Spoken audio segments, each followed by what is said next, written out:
Affiliated with the Nacho Kids Academy in any way, but if you're in a blended family and you have a partner that doesn't do their share for their own kids, you have to look into this. Everything about the Nacho Kids Academy is rooted in non-attachment and boundary setting.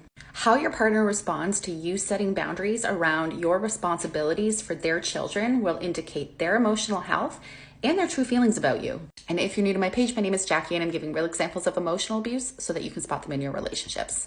We don't have stepkid problems. We have significant other problems. We have differencing in parenting problems. Maybe they parent from guilt. Maybe they have expectations for you to care for their children in ways that were not previously discussed. Or maybe the care has slowly shifted to you without you even realizing. But when you blend families, there's this whole new piece that abusers can weaponize to emotionally manipulate you. You know what you signed up for. We're a package. You're not stepping up for my kids. You should love them as your own. How many step parents have heard these phrases from your significant other, from their family, from your family? I know I have. And sadly, a lot of people use this phrase as a manipulation tactic to evade accountability and to shift parental responsibilities for their own children. They try to pass the day-to-day care, lunches, supervision, bedtime routines, appointments, dinner to their new spouse by saying you should treat my kids as your own.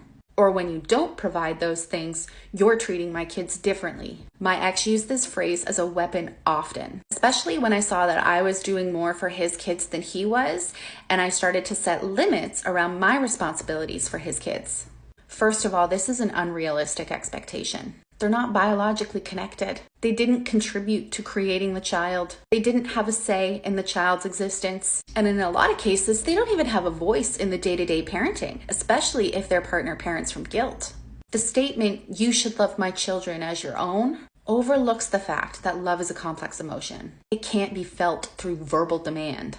It's also an ambiguous statement. Love means different things to different people. So just because I might not demonstrate love the way you demonstrate love, it doesn't mean that I don't love.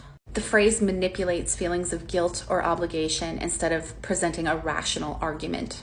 Also, there's a difference between treating your stepchildren with the same kindness and respect as you would treat your own, and providing for and doing things for them as though they were your own kids. I brought my children into this world.